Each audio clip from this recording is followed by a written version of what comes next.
Well, he did it. Dave Filoni came out of his cave, out of his work cave, and started talking to the fandom, more specifically in a recent interview with Josh Horowitz. And what's even crazier is that Rosario Dawson and Hayden Christensen were present during that interview where Dave revealed his future with Star Wars. He talked extensively about Ahsoka Season 2, which I pretty much anticipated because it's a really big discussion right now as to what's going to happen with Ahsoka. Season 1 clearly ended with setting up not only Season 2, but he talked about also his movie, that he said the opening scene of his first directed and written movie, how the opening scene is going to be. He loved it. He said that I have basically finished it, but in between I can't help but see hints of what's to come beyond these two other projects, because don't forget, the original love of Dave Filoni is not live action, it's not movies, it's animated series. We know that he is the expert of those, the serialized episodical 3-episode arc of, Clone Wars, Star Wars Rebels, Bad Batch. And now that all of these are gone, what can we expect but another series? I'm hoping it's going to be a Clone Rebellion show set during the time of the Empire, but now I'm leaning towards completing the trilogy of Tales, and it'll be Tales of the Rebellion. Think about it. The way Bad Batch ended, the finale with Omega going off, and then Asajj Ventress is still alive, the actress of Asajj Ventress, the voice actress, giving us a whole lot of information in a tweet. We're going to cover that later. So there's a lot of things in the air. There's Cody out there, there's Rex out there. There are these clones that are still fighting against the Empire, and now an older Omega joins them, and we know that Asajj and Quinlan Vos are heading the Hidden Path movement, hiding people from the Empire. With this, I think that Dave Filoni has ample amounts of material to actually go for a Tales of the Rebellion show, animated show that will feature Asajj Ventress together with an older Omega and one of the clones, perhaps Rex or even Cody. But I'm gonna do you one even better to get you convinced, to get you on board that there is another Clone Wars Z type of animation style series coming in the near future. I don't know what's going to be called, but I know that it's going to feature these 3 clones, the adventures of Rex, Wolf, and Gregor as they try to navigate through the Empire and try to save/recruit clones. Let's go immediately and talk about what Nika Futterman said. In a tweet post by Drunk Wookie, the user went on to say, I met with Nika Futterman, Asajj Ventress' voice actress, at Planet Comic-Con over the weekend. When asked about Asajj in the Bad Batch, she said, it's all very exciting, but the Bad Batch is just an appetizer for what's to come. Now, this tweet was made a couple of days ago, meaning just this weekend. The actress said not only is Asajj Ventress going to be making her return in the Bad Batch, as we see in the trailer, she is even wielding a yellow orangey lightsaber, but what's even crazier is that this is only the appetizer, meaning we're going to see Asajj Ventress during this Imperial time a lot more than we've anticipated. Now, we know that Asajj Ventress has never made her live-action debut, so Asajj Ventress being more prominent in Star Wars content probably does not mean in a live-action series. It means in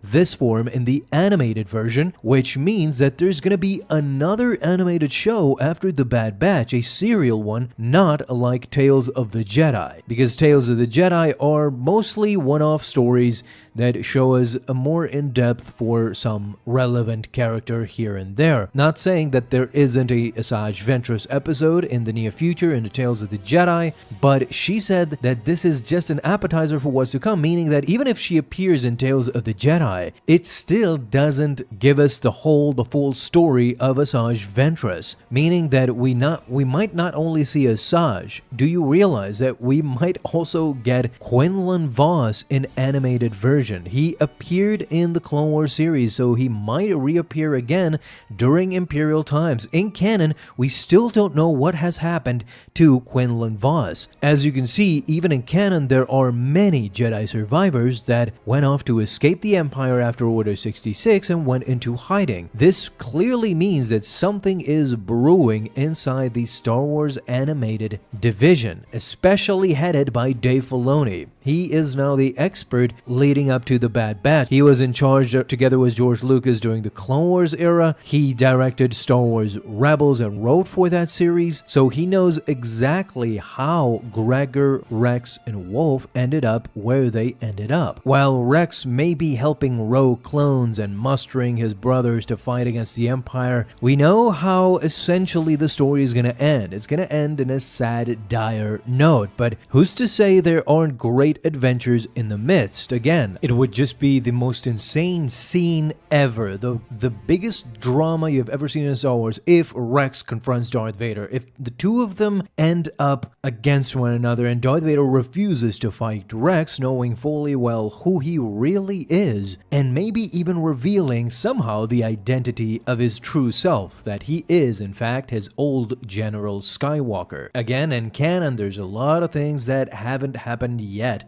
There's a lot of material to be shuffled through. We know that Rex never actually found out what happened to General Skywalker. He probably thinks that he died during Order 66. He was killed as a Jedi inside the Jedi Temple, and that's it. So this new series would probably focus on the trio. Dave Filoni, having been familiar not only during the Clone Wars but in Star Wars Rebels as well, would create a new version of a series during Rex's fight in the Dark Times, during the Empire. You can see that he has work cut up for him already during the Bad Batch series. But what I am excited is the return of these clones. You saw that in 6 and 7, Wolf, Rex dominated these episodes, and it was for the better, honestly. I saw it as a great turning point where the fans were convinced that if we get a new series by Dave Filoni starring Rex, Wolf, and Gregor, and a whole myriad of other clones that have escaped the Empire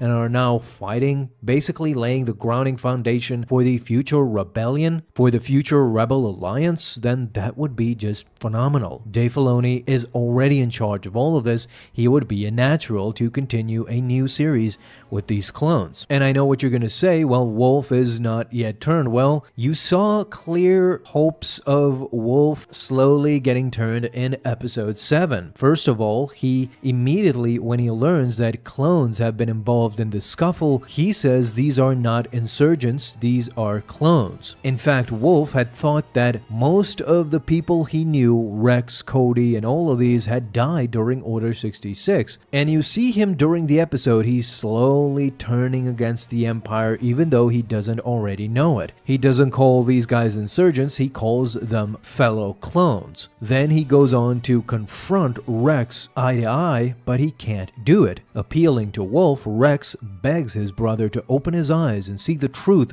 of the Empire's darkness and what's going on with his fellow brothers. All while Echo and Gregor arrive to provide a well-timed extraction at that point. While Wolf doesn't fully defect right then and there, he does allow all these guys to escape and to leave with Omega, who is extremely important, much more important than Rex. I think this wasn't the last time we're gonna see of Wolf in the Bad Batch Season 3. Future episode may see him actually leaving the Empire for good, especially when Hemlock and the others find out what Wolf actually did. What Wolf did in episode 7 by letting Rex and all the others go, he just bought himself a one-way ticket to Tantus. And once Wolf really finds out what the Empire is after and what they're doing on Tantus, you best believe if Crosshair was able to break his loyalty to the Empire after what happened on the Imperial base and what happened on Tantus, then Wolf is gonna do the same. I am sure of that. Nothing is really accidental with Dave Filoni, and I really think that these 2 episodes were a sneak preview of what's to come. A new clone series, a new clone animated series during the Imperial era. It is practically inevitable, I think, so let me know what you think down below in the comments.